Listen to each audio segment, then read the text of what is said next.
हमारा डीए जो है वो दिवाली से पहले हमें ज़रूर मिले। डीए तो एक रूटीन का प्रोसेस है। डीए तो इस तरह से जो है 3-3 किश्तें पहले भी रुकी है। आउटसोर्स के खिलाफ तो हम शुरू से हैं। एक प्रदीप गुट, एक त्रिलोक गुट। हम उनसे निवेदन करते हैं कि असली महासंघ के साथ जुड़ें। प्रदेश का 99.99% कर्मचारी हमारे साथ जुड़ा है। वो एक संगठन चलाएं, 2 चलाएं, 10 चलाएं, उनके साथ तो कई ऐसे लोग भी जुड़े हैं। वो फलाने संगठन के प्रदेश अध्यक्ष भी हैं और ढिमकाने संगठन के प्रदेश अध्यक्ष हैं। कोई हमारे खिलाफ बोलता है, वो बोलते रहें। पुलिस के साथियों को हम बधाई देते हैं। पहले की जो व्यवस्था थी उसी तरह की व्यवस्था के लिए माननीय मुख्यमंत्री महोदय ने सहमति दी है। 120 से अधिक कर्मचारी ऐसे संगठन हैं जो हमारे साथ जो हैं चट्टान की तरह खड़े हैं। प्रदेश के कर्मचारियों का समर्थन प्रदीप ठाकुर के साथ है। नमस्कार, हिमाचल दस्तक में आप सभी का स्वागत है। मैं हूं आपके साथ प्रतिमा चौहान। हिमाचल प्रदेश में इन दिनों आपने देखा होगा कि चर्चा का विषय चल रहा है। इसमें कर्मचारियों के डीए एरियर के अलावा अब 2 कर्मचारी गुट जो है वो आपस में बंटे हुए हैं।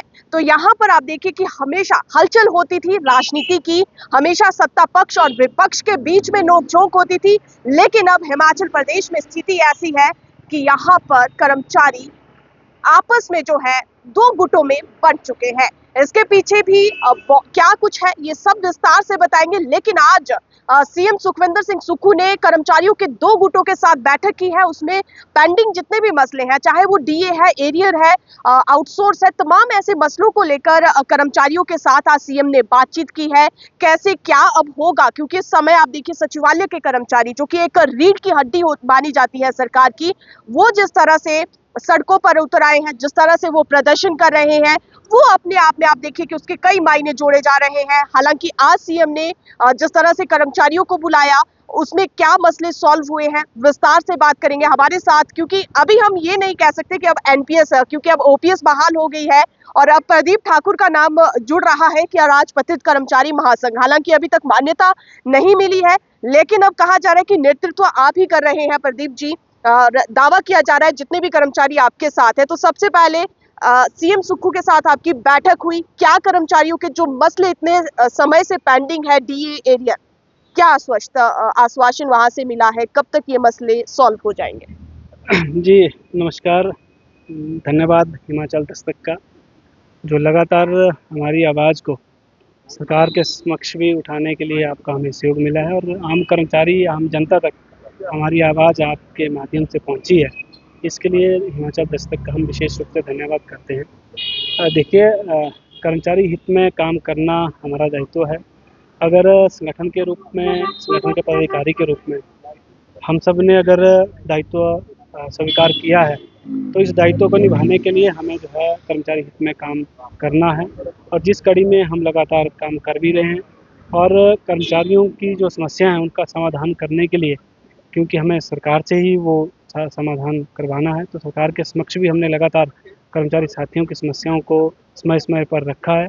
और इसी कड़ी में हमने पिछले 24 तारीख को जब हमारी बैठक हुई थी, उस दिन भी हमने माननीय मुख्यमंत्री महोदय से मुलाकात करके कुछ विषयों को रखा था और उसके बाद हमने कहा था कि हमारी जो है वो जेसीसी की बैठक वो बुलाई जाए। हालांकि एक आधिकारिक जेसीसी की बैठक तो अभी तक नहीं हो पाई है, लेकिन आज जिस तरह से बैठक हुई है उसको हम मिनी जेसीसी कहेंगे या जेसीसी ही आप कह सकते हैं। ठीक है प्रदीप जी, सवाल करूंगी आपसे क्योंकि बहुत सारे लोग जो है वो जानना चाहते हैं। सबसे पहले डीए एरियर पर क्या सहमति बनी है? 12% जो पेंडिंग डीए है वो कब तक मिलेगा? देखिए, डीए एरियर के लिए जिस तरह से पूरे प्रदेश के कर्मचारियों का दबाव हम पर भी है और हमने भी स्पष्ट रूप से माननीय मुख्यमंत्री महोदय से यही निवेदन किया कि डीए और एरियर है वो जितना जल्दी हो सकता है वो दिया जाए और कम से कम डीए तो बिल्कुल जल्दी दिया जाए। माननीय मुख्यमंत्री महोदय ने ये कहा है कि जो प्रदेश की जो वित्तीय हालत है वो फिलहाल उस स्तर की नहीं है कि हम 1-2 दिन में जो है वो डीए दे दें।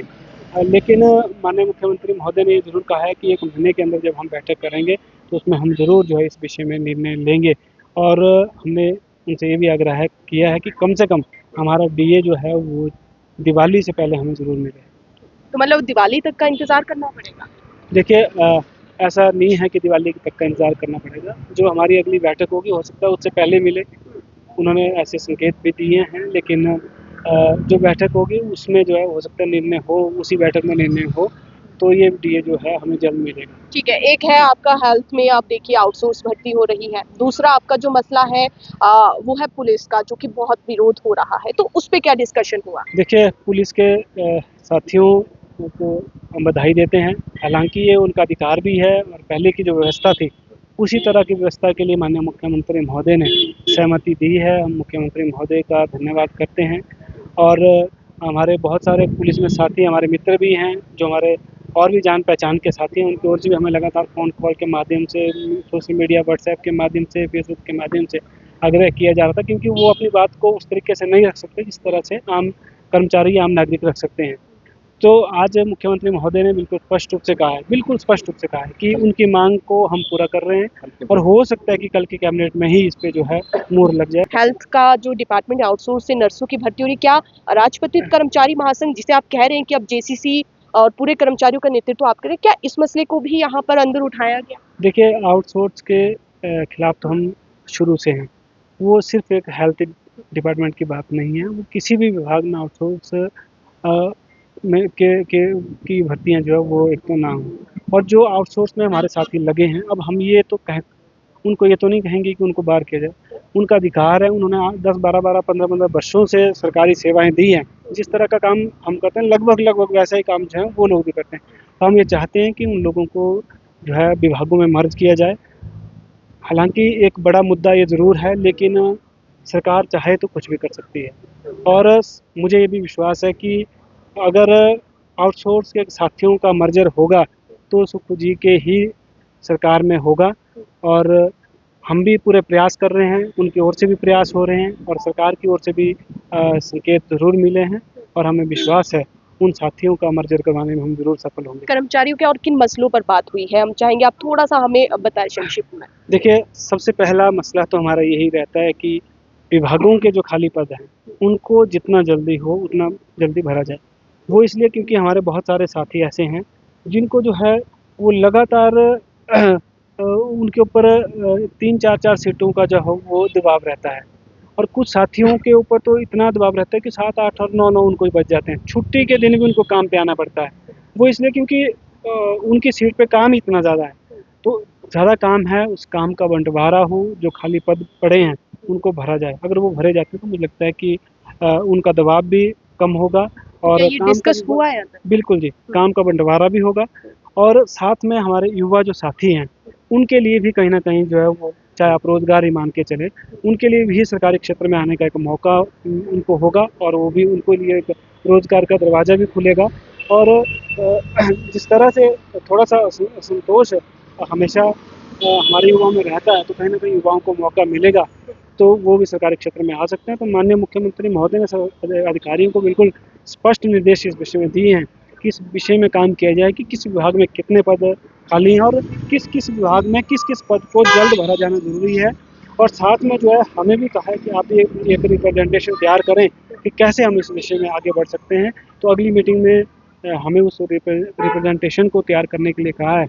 अगली मीटिंग में हम सौंपेंगे और मुझे पूरा विश्वास है माननीय मुख्यमंत्री महोदय जो कर्मचारी हित में जो है जिन्होंने ओपीएस बहाल की, आम जनता के लिए उन्होंने बहुत सारे काम किए और ख़ास करके अनाथ बच्चों के लिए जो काम उन्होंने करके दिखाया, मुझे लगता है कि इस देश के, इस दुनिया में माननीय मुख्यमंत्री का मुकाबला जो है इस विषय में नहीं किया जा सकता। तो हम उनके आभारी हैं और इसके साथ-साथ जो कॉन्ट्रैक्ट के हमारे साथी हैं, उनको साल में 2 बार रेगुलर करने के लिए भी मुख्यमंत्री महोदय ने सहमति दी है और हमारे जो बिजली बोर्ड और जिला परिषद के साथी हैं, क्योंकि वो हमारा ही अंग है, हमारे साथ उन्होंने आंदोलन में हिस्सा लिया, हमारा साथ दिया, लगातार उनकी ओर से हमें भी दबाव रहता है और सरकार को भी वो लगातार लिख रहे हैं और हमें भी दुःख पहुँचता है जब 1,36,000 में से हम 1,30,000 लोग ओपीएस लेकर बैठे हैं और हमारे 6,000 साथी छूटते हैं, तो हमें भी उनका दुःख पहुँचता है और हमने सरकार से निवेदन भी किया और माननीय मुख्यमंत्री महोदय ने आज इस विषय को बिल्कुल माना है कि इन साथियों को जो है अब लंबा समय जो है और नहीं रुकना पड़ेगा, उनको भी जो ओपीएस का जो तोहफ़ा मिलेगा। इसके बाद डीए और ये सारे इश्यूज़ थे। फिर क्लास 4 साथी हमारे 58 से 60, कुछ साथी 58 में रिटायर हो रहे हैं, कुछ 60 में रिटायर हो रहे हैं, तो उनको भी जो है सबको 60 साल के लिए हमने आग्रह किया है। इसके साथ साथ जो है, जो हमारे कर्णामुल्क के साथी हैं, वो लगभग 4000 के आसपास हैं। हमने निवेदन किया है कि उन सबको जो एक साथ विभागों में लिया जाए। तो मुख्यमंत्री महोदय ने इस बात को भी माना है। एक बड़ी बात हमारे उन बच्चों के लिए ये कहूँगा, जो हमारे जैसे कर्मचारी साथियों की जब डेथ अपनी सेवाओं के दौरान हुई है, जो हमारे बच्चे हैं वो नौकरी की राह देख रहे हैं, उनके लिए भी माननीय मुख्यमंत्री महोदय ने बिल्कुल खुले मन से कहा है कि मैं उन सबको जो है विभागों में ले रहा हूँ। लेकिन कैसे उनको एक साथ जो है उन सबको नौकरी दी जाए, इसके लिए हमने निर्देश अधिकारियों को दिए हैं। इसके लिए प्रपोजल तैयार हो रहा है। मुझे पूरा विश्वास है इस विषय में बड़ी जल्दी निर्णय होने वाला है। जी, ये तो सारे मसले हो गए, आपने विस्तार से पहले भी बताया, लेकिन अब हम सवाल करेंगे दूसरा। एक प्रदीप गुट, एक त्रिलोक गुट, दो गुट हिमाचल में बहुत चर्चित है। आपके साथ कितने कर्मचारी संगठन जुड़े हैं? हमारे साथ प्रदेश के लगभग सब कर्मचारी संगठन जुड़े हैं और प्रदेश का 99.99% कर्मचारी हमारे साथ जुड़ा है। 1,36,000 तो एनपीएस के कर्मचारी थे। वो तो आपको पता ही है कि वो तो दीवार चट्टान की तरह हमारे साथ खड़े हैं। और उस आंदोलन में भी आपने देखा कि पुराने बहुत सारे साथी हमारे साथ जुड़े थे। उन लोगों का भी हमें जो है पूर्ण सहयोग है। और पुराने जो आज से 10 वर्ष पूर्व आदरणीय एस.एस. जोगटा जी जो है वो कर्मचारियों के मान्यता प्राप्त कर्मचारी नेता थे। वो जब कर्मचारी मान्यता प्राप्त नेता, तो एम.आर. सनाइक जी जो हैं उस समय भी उस एनजीओ फेडरेशन में थे। भाई शमशेर जी भी उस समय एनजीओ फेडरेशन में थे। कुशाल जी और बहुत सारे साथी उस समय भी एनजीओ फेडरेशन में थे। और बहुत सारे ऐसे साथी, मैं खुद उस समय जो है जिला मंडी का कैशियर था। और मुझे सौभाग्य प्राप्त हुआ था कि उस समय हिस्ट्री में सबसे छोटी उम्र का व्यक्ति शायद मैं हूँ, जो आज तक एनजीओ फेडरेशन का उस समय जो है जो कोषाध्यक्ष किसी जिले का कम से कम बना था। तो हम सब ने जो है पहले से एनजीओ फेडरेशन में काम किया है। और एनजीओ फेडरेशन के आदरणीय जो अध्यक्ष रहे हैं जोगटा जी, उनकी देख रेख में हमारे चुनाव हुए हैं। उनकी कार्यकारिणी में जितने लोग थे, उन लोगों ने वो लोग हमारे साथ जुड़ के आज, चाहे वो जिला स्तर पे काम कर रहे हैं, जैसे आप राज्य स्तर पे भी कुछ साथियों को देख रहे हैं, राज्य स्तर पे भी काम कर रहे हैं। हाँ, इतना जरूर हो सकता है कि 0.1% कोई साथी अगर हमारे से छूटे हैं, हम उनसे निवेदन करते हैं कि असली महासंघ के साथ जुड़ें। क्योंकि छुटपुट लोगों की बातों में अगर जो है वो ऐसी कोशिश करेंगे, तो मुझे लगता है कि जो है वो कहीं ना कहीं थोड़ा सा बिखराव की स्थिति समाज में दिखती है। लेकिन कर्मचारी, आप भी, आपका चैनल भी बहुत प्रतिष्ठित चैनल है, हर जगह आपके रिपोर्टर्स हैं, आप भी अपने माध्यम से पता कर सकते हैं। सरकार भी सीआईडी के माध्यम से पता करती है। प्रदेश के कर्मचारियों का समर्थन प्रदीप ठाकुर के साथ है, प्रदीप ठाकुर की टीम के साथ है। और हमने ब्लॉक स्तर से लेके जिला स्तर से होकर जो है राज्य स्तर के चुनाव पूरे लोकतांत्रिक तरीके से करवाए हैं। अगर हमारे राज्य स्तरीय चुनाव राज खोल दीजिए ना प्रदीप जी, कि कितने संगठन है आपके साथ? एक बात, हमारे साथ जो हैं 120 से अधिक कर्मचारी ऐसे संगठन हैं जो हमारे साथ जो हैं चट्टान की तरह खड़े हैं।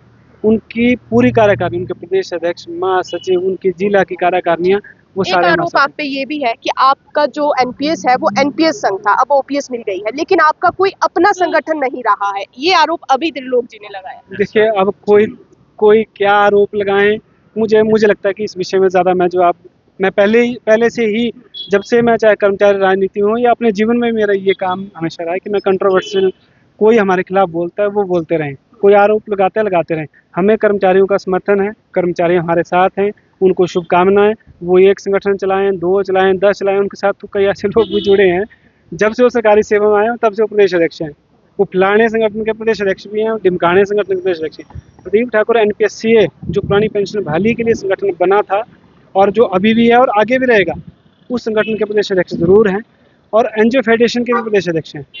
और क्या 2 संगठन का नेतृत्व कोई एक व्यक्ति नहीं कर सकता? क्या त्रिलोक ठाकुर 2 संगठन का नेतृत्व नहीं कर रहे हैं? वो भी तो कर रहे हैं।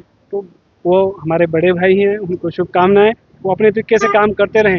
लेकिन आज अगर मिनी जेसी का ही उसको अगर हम नाम दें, वो अगर प्रदीप ठाकुर के साथ हो सकती है, और वो भी सबसे पहले प्रदीप ठाकुर के साथ हो सकती है, तो आपको मैं विश्वास दिलाता हूँ जेसीसी भी हमारे साथ होगी, हमारी टीम के साथ होगी।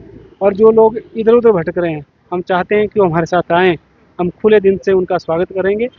क्योंकि महासंघ है, मतलब कई संघों का मिला के एक संघ, तो हम उन सबको अपने साथ लेने के लिए तैयार हैं और मुझे पूरा विश्वास है देश में हमारे साथ ठीक है, आएंगे। अंतिम सवाल, सचिवालय के कर्मचारी 10 सितंबर से ब्लैक बिल्ले लगा के, काले बिल्ले लगाकर प्रदर्शन करने वाले हैं, क्या आप भी समर्थन करेंगे? देखिए, सुखविंदर सिंह सुक्खू जी कर्मचारी के बेटे हैं।